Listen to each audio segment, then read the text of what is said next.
terror, intimidação e expulsão forçada. Eles reuniram todos nós que estávamos no porão, colocaram-nos em ônibus e nos levaram para Novoazovsk. Era uma espécie de coerção. Intimidações, detenções e violência. Levavam para o porão, torturavam com choques elétricos, quebravam ossos. Repressões, expulsão e apropriação dos bens dos ucranianos. Levaram 2 apartamentos nossos. Ficamos sem nada. Assentamento de russos nos territórios ucranianos ocupados. Esta é uma prática padrão do Império. Chama-se substituição populacional. E a imposição de suas próprias regras e ideologia. A Moscóvia realiza genocídios constantemente, por motivos religiosos, étnicos e linguísticos. A Rússia escraviza cidades e vilarejos ocupados, expulsando os ucranianos de suas terras natal. Quais métodos ela utiliza? Confira na reportagem especial Limpeza Étnica, como a Rússia coloniza os territórios ucranianos ocupados.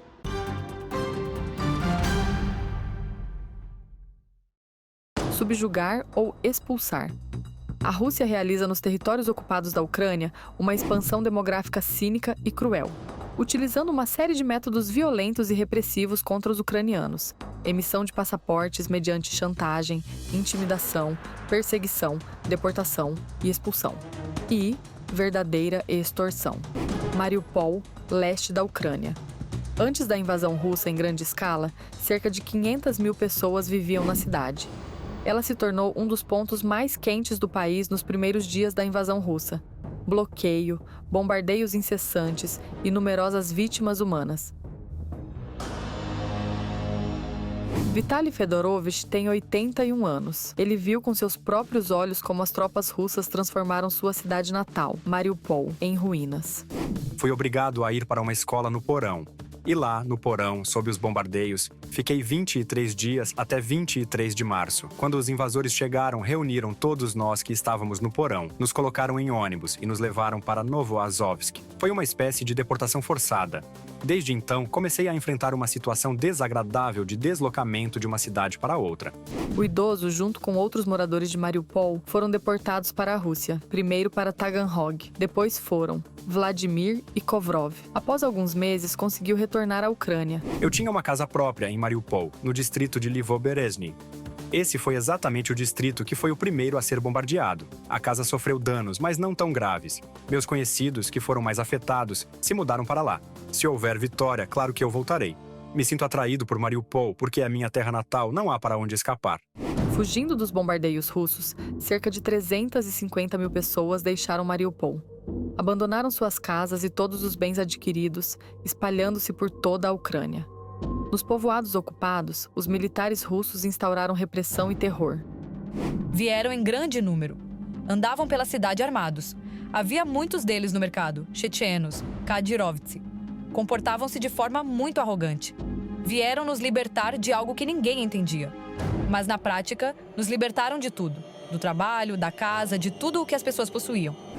Natalia é de Enerhodar, cidade satélite da usina nuclear de Zaporígia, que foi tomada em março de 2022. O marido de Natália trabalhava na usina. Ele não quis colaborar com os técnicos russos nem obter a cidadania russa. Por suas posições pró-Ucrânia, em julho de 2023 foi preso. Passou quase um ano na prisão preventiva local. Quando o levaram em 6 de junho de 2024 para Melitopol, ele já havia passado alguns meses em Belozersk e depois foi aberto um processo criminal, com base no artigo 276, por espionagem. Em 19 de setembro, já foi condenado a 12 anos em regime fechado. Atualmente, ele está em uma das prisões russas. Desde o início, começaram a fazer uma limpeza dos que tinham posição pró-ucraniana. Levavam para os porões, espancavam, torturavam de diferentes formas, mantinham presos de maneiras diversas. Alguns eram soltos depois de 2 ou 3 semanas, outros após 1 mês, 2. Houve casos em que pessoas eram levadas 2, 3 vezes. E houve casos em que simplesmente desapareciam, levavam, sumiam. E já faz mais de 3 anos que não sabemos para onde foram, nem através de advogados conseguimos encontrar rastros. Para onde os levaram, se estão vivos ou não. Meu marido também contou que foi torturado com choques elétricos durante 4 dias e espancado, e que teve ossos quebrados. A guerra em grande escala pegou Olha Rustina em sua cidade natal, Melitopol. Ela lembra que os projéteis inimigos voavam diretamente sobre sua casa e as ruas estavam repletas de soldados russos. Como esposa de um militar, caiu imediatamente sob a vigilância dos ocupantes. Começaram a vir à minha casa e a perguntar onde estava meu marido. Perguntavam se eu não seria alguma espiã. para quem eu trabalho, sobre o que converso. Começaram a revistar meu apartamento, trancaram minha filha em outro quarto e ficavam comigo cerca de 5 a 6 horas por dia no meu apartamento, vasculhando meu telefone. Olha lecionava inglês em um liceu. Os ocupantes lhe ofereceram o cargo de diretora da escola e até mesmo o de ministra da educação da cidade. Ela recusou. Certa vez eles vieram e disseram que amanhã a criança não esteja no apartamento, porque com você nós já vamos conversar de outra forma. Os ocupantes tomaram de olho as chaves do apartamento, alegando que viriam quando quisessem. Naquela mesma noite, junto com os pais e a criança, ela fugiu de Melitopol. Por causa do abuso de poder e do medo por suas vidas e pelas vidas de seus entes queridos, milhares de ucranianos abandonaram suas casas. Quando alguém anda atrás de você e faz barulho com o ferrolho da arma, é uma tensão nervosa enorme. A paciência e tudo mais começam a falhar. E acho que tudo estava escrito no meu rosto.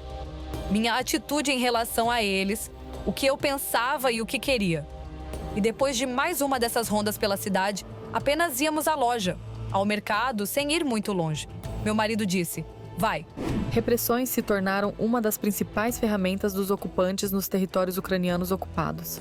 Todos aqueles que pareciam suspeitos, que se recusavam a colaborar com as chamadas autoridades pró-Kremlin e com os militares russos, eram perseguidos e intimidados, para se submeter e permanecer em silêncio, ou sobreviver longe da sua terra natal. O principal instrumento para alcançar a lealdade é a submissão, as repressões, a atmosfera de desconfiança e a ausência de solidariedade entre as pessoas.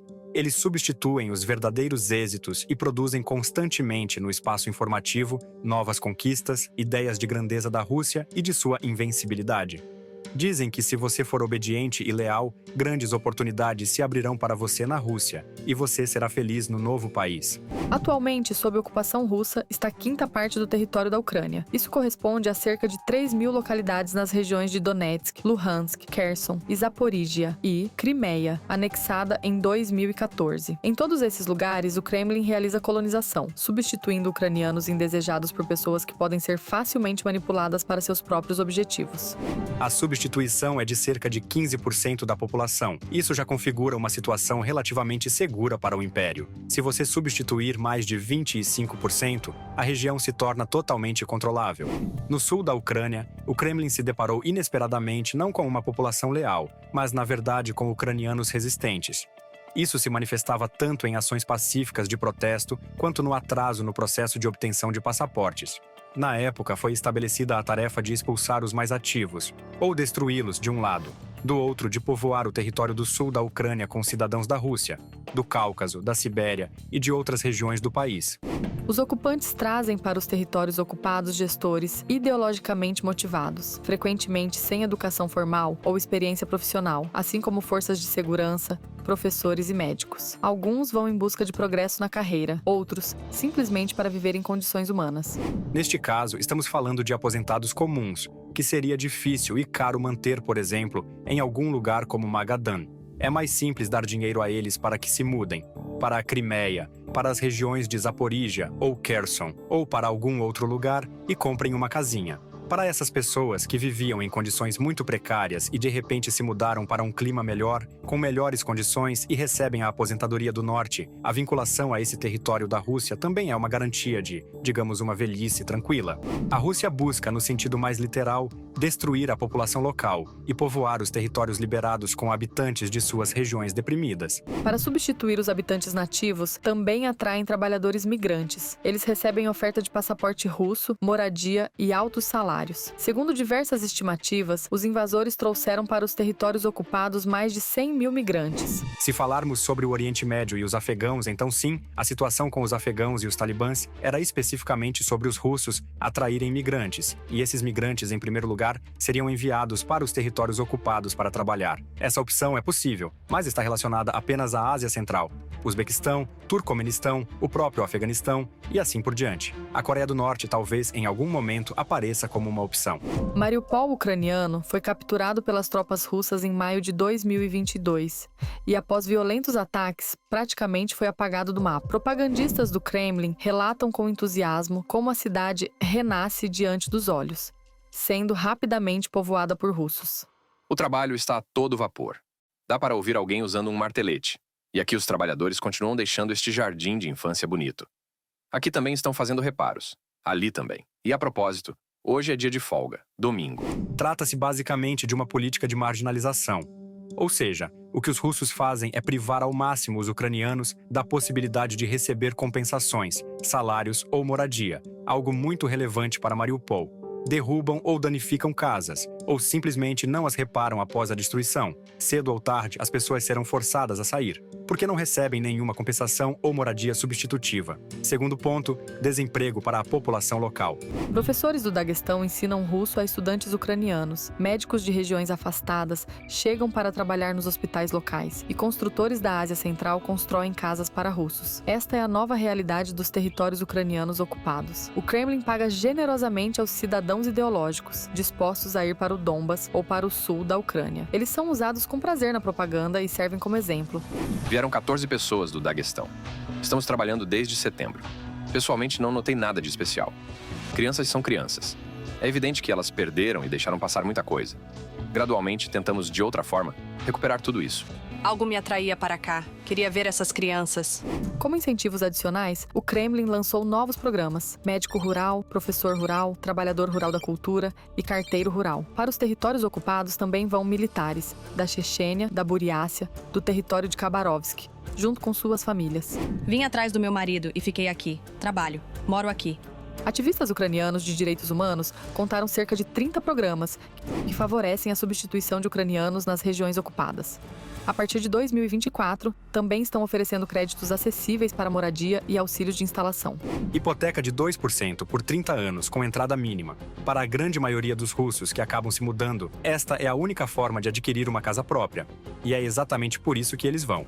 Especialistas da Rússia chegam aos territórios temporariamente ocupados, se estabelecem lá e começam a trabalhar. Por isso, recebem 2 milhões de rublos, mais do que os soldados que vão lutar e morrer.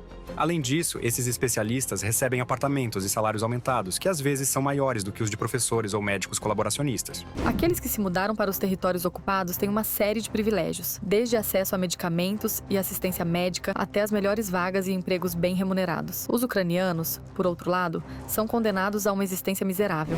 Os 30 a 35 mil rublos que pagam ao nosso povo são só o começo. Depois vem a vodka acessível, a cerveja barata, o embriagamento da população. É uma colonização pura e simples, como na época da América do Norte com os indígenas. Não dá para chamar de outra forma. São métodos muito semelhantes. Questões de colonização estão intimamente ligadas a outras violações, como a nacionalização de propriedades. Não foram as autoridades de ocupação de Kherson ou Zaporíjia que inventaram isso. É implementado de forma bastante sincronizada nos territórios ocupados. Embora cada região tenha suas próprias práticas, a orientação para agir dessa maneira vem de forma muito centralizada da Rússia. A chamada nacionalização, ou apropriação de bens alheios, inclui qualquer propriedade, até apartamentos abandonados e desocupados, que os ocupantes chamam de sem dono, e também casas das quais ucranianos são expulsos. Levaram as chaves do apartamento e, naturalmente, 2 meses depois, os primeiros a se mudar foram militares do Serviço Federal de Segurança da Rússia. 3 homens. Alguns meses depois, 2 homens e uma mulher se instalaram. Durante uma semana, os vizinhos comentavam que eles estavam retirando caixas e sacos. E eu entendo que eles estavam mesmo levando tudo. Enfim, nos tomaram 2 apartamentos e ficamos sem nada. Lá, reina a completa anarquia. E até mesmo pessoas que vivem em suas próprias casas, mas registradas no nome dos pais, na prática não são proprietárias. Ou seja, todos devem receber passaportes russos antes de regularizar a propriedade de seus imóveis. Nós nos mudamos e deixamos tudo para trás. Legalmente, o apartamento ainda parece ser nosso, mas fisicamente e de fato, não. Acredito que já morem pessoas lá. Pedi apenas aos vizinhos que não me contassem sobre isso. Não quero abrir minha própria ferida ao imaginar que uma família de buriatos está vivendo no meu apartamento. Eles estão trazendo em massa famílias de várias nacionalidades e elas se instalam nos apartamentos de quem saiu. O direito não humanitário internacional impõe à parte ocupante uma série de obrigações. Segundo essas normas, o país agressor não tem o direito de praticar repressões, pressões, qualquer tipo de violência ou de humilhar a dignidade dos cidadãos do Estado sob seu controle. É proibido violar seus direitos, apropriar-se de seus bens, incluindo expulsão, deportação ou remoção forçada. Também é proibido transferir a população nativa para os territórios ocupados e substituí-la com o objetivo de alterar a composição étnica dessas áreas. No entanto, a Rússia ignora todos os princípios e normas do direito humanitário internacional, cometendo novos crimes de guerra. Uma das medidas mais cínicas é a deportação. Os servos do Kremlin retiram crianças e adolescentes ucranianos dos territórios ocupados sob diversos pretextos: suposta proteção, tratamento de saúde, excursões. Muitos, depois disso, permanecem na Rússia, alojados em internatos, submetidos à doutrinação ideológica e entregues a famílias adotivas. Um dos maiores crimes que receberá uma nova terminologia é a deportação de crianças, o genocídio da memória infantil. Ele foi criado para espalhar nossos filhos ucranianos pela Rússia e lhes fornecer novos padrões básicos de educação, para incutir novos valores de modo que essas crianças se tornem mankurt, ou seja, pessoas servas para o atual Império de Moscou. Desde 2014, a Ucrânia perdeu 1.600.000 crianças ucranianas. Isso corresponde a toda a população infantil da Crimeia desde 2014, praticamente toda a população infantil das regiões de Luhansk e Donetsk. Além disso, em 2023, vimos a publicação de Maria Lvova-Belova, representante de Putin para os direitos da criança, que afirmou que 744.000 crianças ucranianas estão registradas no território da Rússia. Quantas não estão registradas? Quantas permaneceram nos territórios ocupados? Quantas morreram? Estão presas ou feridas? Não sabemos. Isso porque a Rússia não fornece nenhuma informação. A categoria mais vulnerável e desprotegida são as crianças órfãs. Recentemente, a região de Luhansk publicou um catálogo de crianças órfãos ucranianos. Encontramos essa informação e o mais cínico é que a criança pode ser escolhida de acordo com preferências por cor dos olhos ou dos cabelos.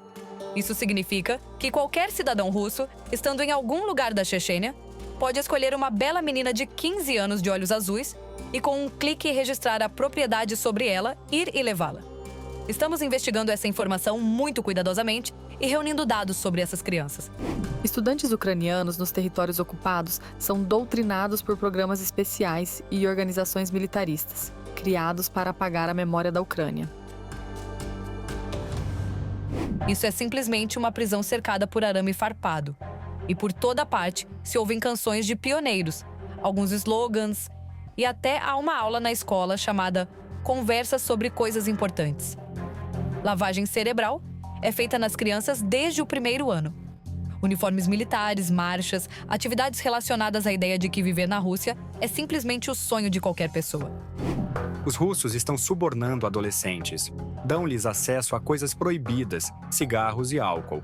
Pagam-lhes dinheiro, dão-lhes combustível para as suas motos para que as crianças, em primeiro lugar, sirvam como disseminadores de informação.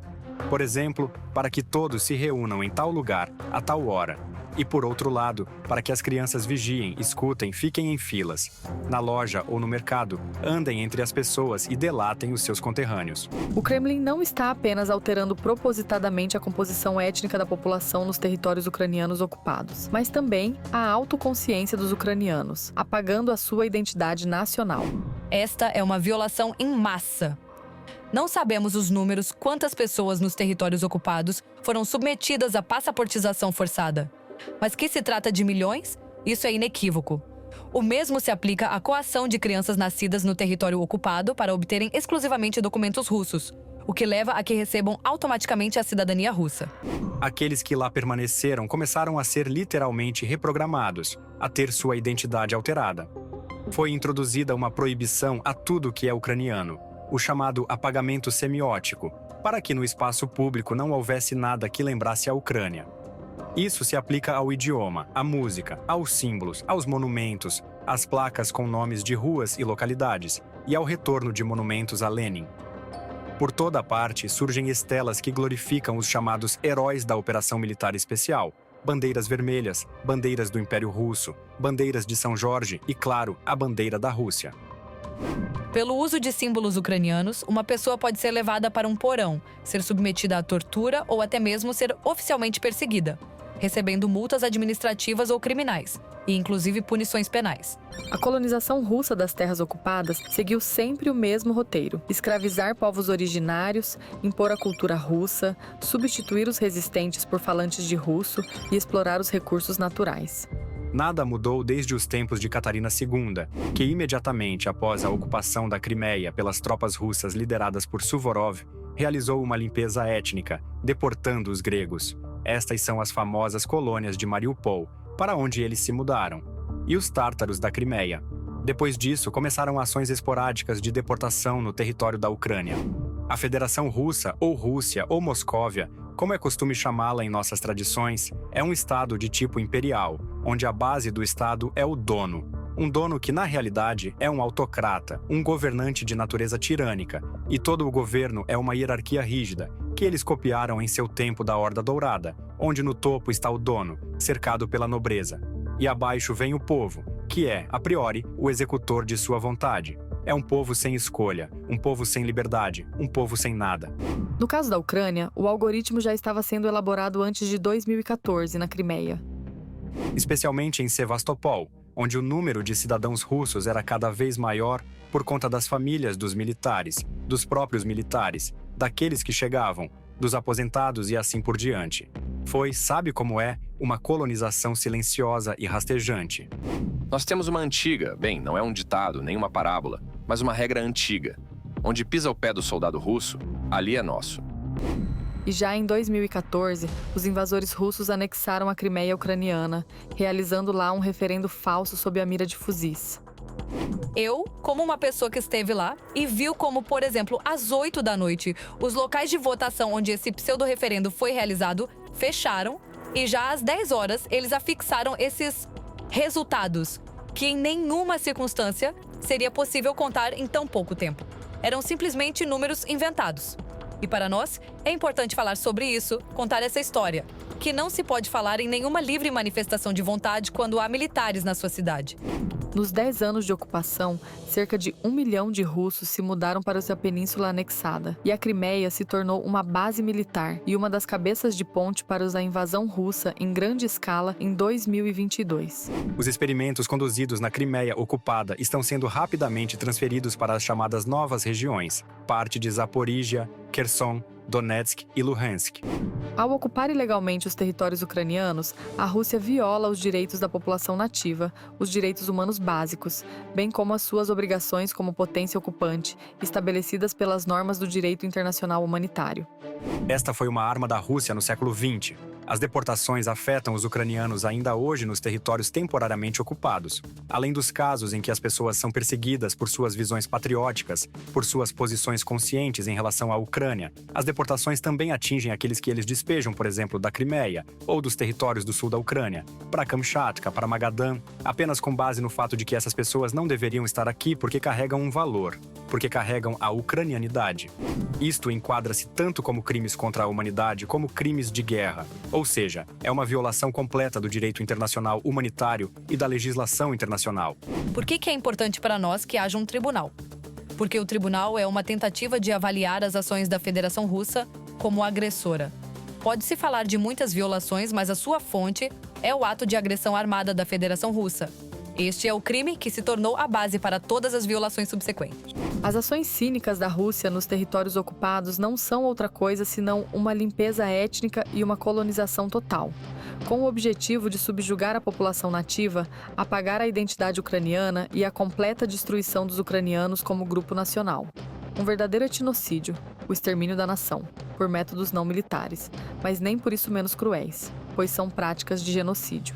As atrocidades do regime do Kremlin já foram reconhecidas como genocídio a nível legislativo pelos países parceiros da Ucrânia, pela Assembleia Parlamentar do Conselho da Europa e pela Organização para a Segurança e Cooperação na Europa. A criação de um tribunal especial para o crime de agressão já sinalizou a Putin que nenhuma de suas atrocidades passará despercebida e se tornará a sua sentença. Valentina Lukianets, reportagem especial.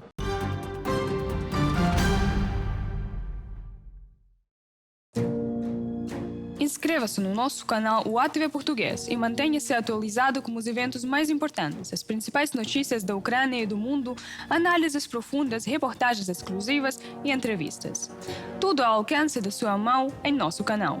Junte-se à nossa comunidade de espectadores e mantenha-se conectado.